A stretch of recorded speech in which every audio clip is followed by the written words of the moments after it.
Hello at welcome sa RCollectionStation. Ngayon magkakaroon tayo ng sobrang astig na review ng Iron Man Mark 5 from ZD Toys Battle Damage Custom by Sir Ralph Cifra. Excited na talaga ako sa review nito. Before natin start yung review ng video, intro muna tayo.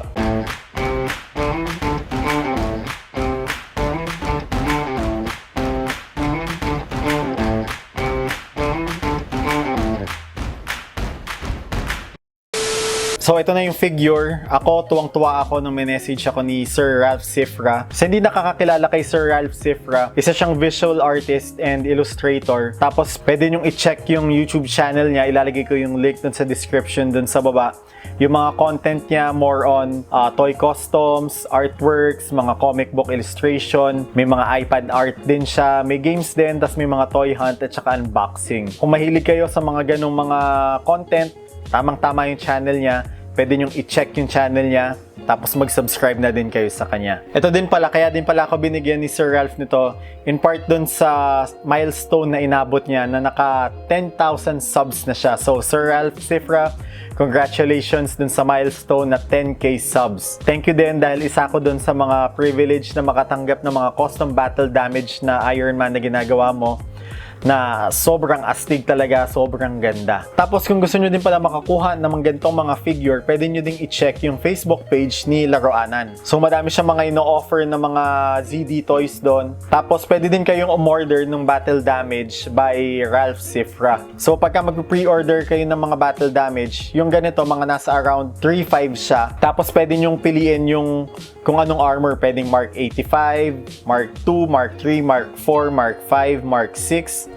Tapos yung mga padating pa lang na Mark 7 at saka Mark 42, pwede nyo ding i-pre-order yon na Battle Damage.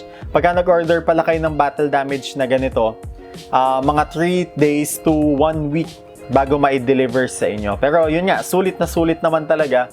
Kasi hindi lang siya basta sinira lang, binibase ni Sir Ralph yung battle damage dun sa movie. Kaya magiging movie accurate yung mga battle damage ng Iron Man nyo. Tapos kung gusto nyo din pala makontakt si Sir Ralph Cifra, ilalagay ko yung mga social media account niya sa Facebook, Instagram, at saka yung sa YouTube.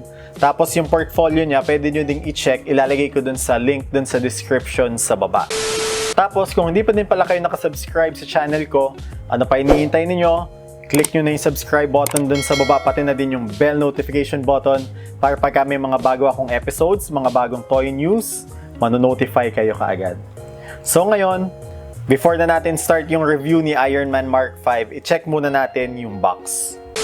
Pati pala yung box, kinostomize din niya. So nilagyan niya ng dry brush, parang dry brush yata yung ganitong style eh. Correct nyo lang ako kung mali yung sinabi ko dun sa comment section below. Pero yun nga, nilagyan niya ng parang silver na parang gas. Parang hindi siya yung malinis pa din. Si Mark 5, battle damage. So, mas maganda, pati yung box, battle damage din. So, dito sa side, makita niyo yung difference. Sa back. Ayan. Tapos dito sa side. Ayan. Kaya maganda siya. Pati yung box mismo, kinostom niya. Tapos pagka inopen mo yung box, ayan, may signature ni Ralph Cifra. Ayan, Ralph Cifra 2021. Tapos may letter din. Sabi dito, to RCollectionStation, thank you for creating awesome toy reviews. #TeamZD. Yes, talagang Team ZD tayo ngayon. Team ZD, ang ganda talaga ng ZD toys, lalo na sa Iron Man. Please accept this Iron Man Mark 5 Battle Damage Custom as a token of my appreciation. Thank you bro, Ralph Cifra 2021. Thank you talaga Sir Ralph Cifra. Dahil ako na-excite talaga ako. Paulit-ulit ko sasabihin na excite talaga ako para ako naging bata nung pinadala mo na siya, nung nakuha ko, tuwang-tuwa ako. Nung pagka-open ko pa lang, nandun pa lang siya sa loob ng packaging, talagang yung glimpse pa lang niya, ang ganda na talaga. Sobrang ganda talaga. Kaya excited talaga ako na makasama siya dun sa collection ko ng ZD Toys. So ito na si Iron Man Mark 5. I-check muna natin yung isa dun sa mga accessories niya. Kung gusto niyo pala ma-check din yung full review ng Iron Man Mark 5 ko, ilalagay ko na lang yung link dun sa description dun sa baba. Yung articulation, hindi na natin i-check dahil nandun naman yung sa isang video. Talagang ngayon mag-focus tayo dun sa pagkaka-battle damage ni Sir Ralph dito sa Iron Man Mark 5. So check muna natin yung briefcase niya. So ito yung briefcase. Ang ganda ng pagkakagawa dun sa briefcase, dun sa weathering. Nag-iba talaga yung itsura niya. At compare natin siya dun sa original. Ito, sobrang kintab. Maganda din naman siya. Pero ako, fan din talaga ako ng mga battle damage, yung may mga weathering. Ito yung sa side, compare natin. Mas medyo naging dark na din siya dahil may parang kinote din siya ng black. Not sure kung ano yung basta ilang layer na din ng paint yung ginamit dito. Kung gusto niyo din pala matutong mag-custom, may video siya doon kay Mark 6 kung paano binabattle damage dun sa channel niya. Ito, yung sa front, sa top. Kaya ang ganda dry brushing, tapos layers din ng mga ibang mga paint. Kaya ang ganda talaga. Dito may mas dark, madumi talaga siya tignan. Pero yung pagkadumi niya, hindi yung dumi na ang pangit. Yung madumi niya yung pagkaganda. At saka maganda din dito, parang yung mga, parang yung sa part na to, mas nag-pop out siya, yung detail dito. Compare dito na ganyan lang, mas nakikita mo yung detail dahil dun sa weathering. Sulit na sulit talaga. Tapos yung parang may mga gas. Maganda siya. Ngayon, i-check na natin si Iron Man. Ayan, ito ang ganda na nung itsura niya. Ang gandang battle damage siya. So ito, kung mapapansin niyo yung dito sa part na to, ito yung parang inano siya ni Whiplash. Ang ganda ng battle damage niya. Tapos yung dito, tuloy-tuloy yung pagkakahiwa. Ito yung detail, ang ganda, yung paint. Tapos yun nga, nung sinabi ko doon sa review ko, kung gusto nyong lumitaw pa yung lalong yung detail, pwede nyo siyang i-weathering siya dito. Or yung panel lines, ililinyahan nyo. Ayan, ito mas lalong lumitaw yung detail ng mga parts niya dahil doon sa weathering na ginawa ni Sir Ralph. Kaya ang ganda. Tapos hindi lang siya yung basta yung gas-gas. Talagang parang feel mo na nalusaw yung part niya. Sabagay, ang ginamit kasi niya dito yung soldering iron. Kaya talagang mas maganda yung effect nung pagkaka-battle damage. Ayan, check natin dito sa kabilang side, sa back. Yung back area ang ganda Mas lumitaw yung design compared dito. Kita naman yung sa design, pero ito mas lumitaw yung design dito sa back pati sa ibang mga parts. Ayan, check natin yung iba pang mga details.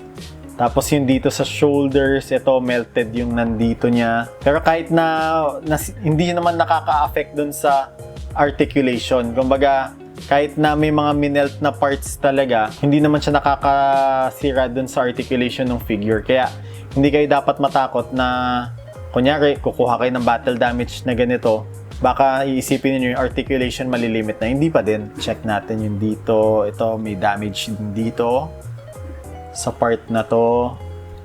Tapos dito sa biceps, ito, meron ding battle damage dito.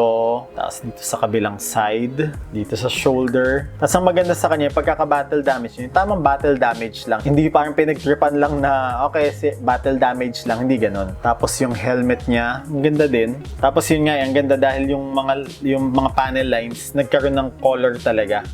Kaya kumbaga, mas lumilitaw yung details, lalo na kay Mark 5. Sobrang daming panel lines ni Mark 5. Dahil dun sa pagkaka-weather, mas lalong lumitaw yung lahat ng details at saka yung pattern niya, mas lumitaw compared dun sa walang paint. Dito sa paa, dito, ito yung part na yon. May battle damage din dito sa part na to. Dito sa back area, meron din. At dito sa kabilang side, dito may konting damage din. Tapos dito, kaya sobrang sulit talaga kung magpapa-custom kayo ng battle damage kay Sir Ralph, kasi sa detail, sulit na sulit talaga kayo. Sobrang ganda niya talaga. Parang lahat ng armor ng Iron Man ko gusto ko ng i-battle damage. Ngayon, i-side by side natin siya dun sa normal na Mark 5.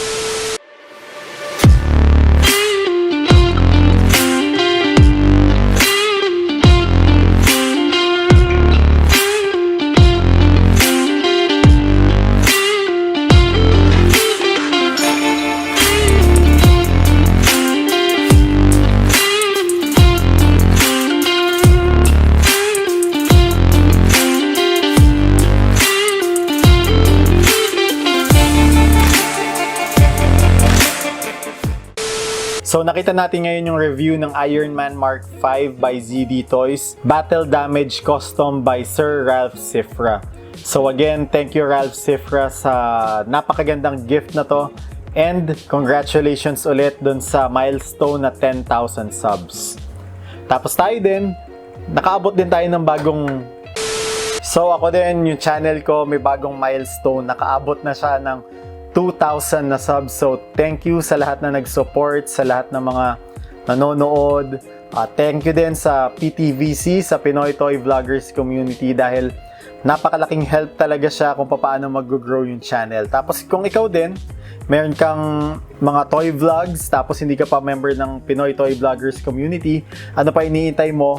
Mag-join ka na. Ilalagay ko yung link ng group dun sa description dun sa baba. Sagutin nyo lang yung mga questions para ma-approve yung membership ninyo. Tapos dahil nga nakaabot na tayo ng 2,000 subs, magkakaroon din tayo ng pag-giveaway. Sa June, magkakaroon tayo ng 2,000 subs giveaway. So, hintay na lang kayo sa mga updates, sa mga news kung kailan ko siya gagawin.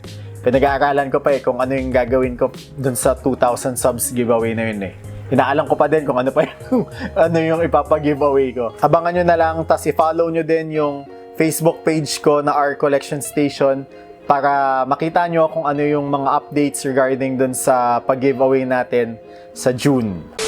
So sana nag-enjoy kayo dun sa review natin sa napakagandang figure na to. Kung may mga comments kayo regarding dun sa figure, pwede nyo ilagay dun sa comment section below. Tapos kung hindi pa din pala kayo ulit nakasubscribe, kung bago ka pa lang sa channel ko, ano pa hinihintay mo? I-click mo na yung subscribe button, i-click mo na din yung bell notification button para pag may mga bagong episodes, mano-notify ka kaagad. So again, thank you for watching, stay safe, see you next episode, and this is our collection.